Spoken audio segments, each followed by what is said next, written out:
Good day everybody, in today's video I am starting to do the prep work before I reinstall the heads.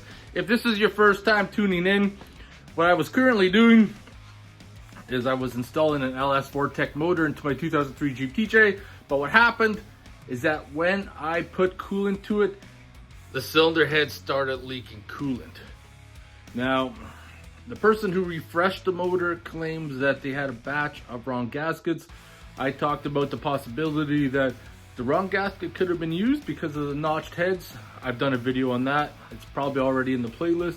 But what you just saw me doing was the first step in order to clean the threads or the bolt holes was to blow them out. Make sure there's no liquid or anything in it, because last thing you want, if you got a bunch of liquid inside the hole, when your bolt starts to go in, it's gonna bottom out because of hydraulic pressure, because the bolt is pushing against the fluid and can't go nowhere.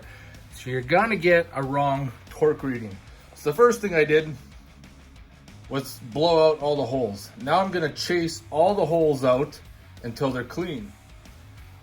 So this is my pro tip for all you guys out there. You can buy a tap to clean the heads or the cylinder block, but I don't recommend it. A tap recuts the metal and actually makes your threads looser. Just take one of your old bolts, focus. I only got 2 notches, but you could cut 3 or 4 or however many you want. And what you want to do is chase it through all the holes. You can go by hand. I'm going to use this ratchet because this ratchet doesn't have enough power to do any kind of damage, so I'm safe with that. And I'm going to chase each hole until I can no longer get any junk out of the cuts I made. Because last thing you want to do is have a false torque reading because your bolt's tight, because these go in at 22 foot-pounds as your first pass, and then you start stretching. So if your threads are tight and you get a wrong torque spec because the threads are dirty, well then your torque to yield, your stretching, is going to be off as well. So you want to make sure your threads are as clean as possible. You also want to make sure there's no liquid in there that's going to cause a hydraulic barrier. It's going to stop your bolt and give you screwed up torque reading as well. Blow it out with a gun. Let's start cleaning. Always start your bolt by hand for a couple threads. First time you run it through, it's going to be tight. See, I can feel the old tension. And then when I bottomed out, I'm going to back her out.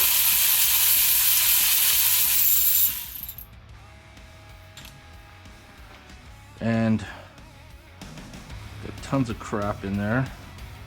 Take my fingernail, scratch it out, drop it in with a rag, start it. Second pass should go in way easier.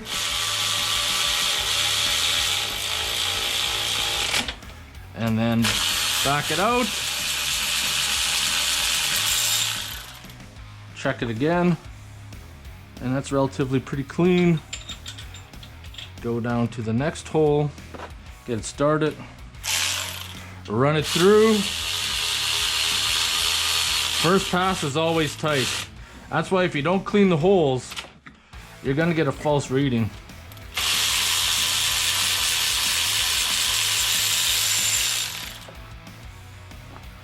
That one's got a lot of liquid in there. Not too dirty though.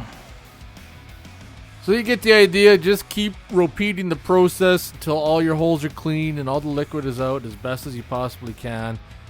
And we'll move on to the next step. I've gone through, I just want to blow the holes out one more time.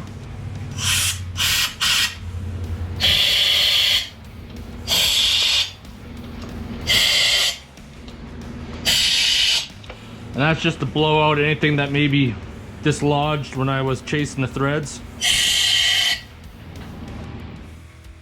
Now it's time to clean the mating surfaces of the block and cylinder head. I just like to use some Scotch-Brite pad right here. It's fine, it's not going to distort the metal in any way, and it's a good way to clean her up.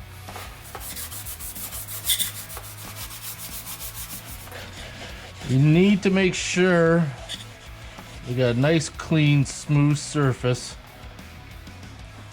with no crap, because all that will affect the clamping force when we torque the heads down. Now, if you have any doubt whatsoever in the condition of your holes, you can always boroscope them and have a look to make sure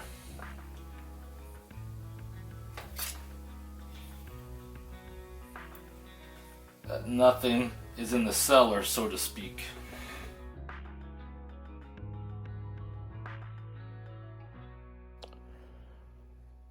Just gonna do some final prep work on the head before the install. Carefully use a gasket scraper, scrape off that, use Scotch-Brite pad, and also gonna use a Scotch-Brite pad on the base here. And then we're going to end this video so I can mount the head.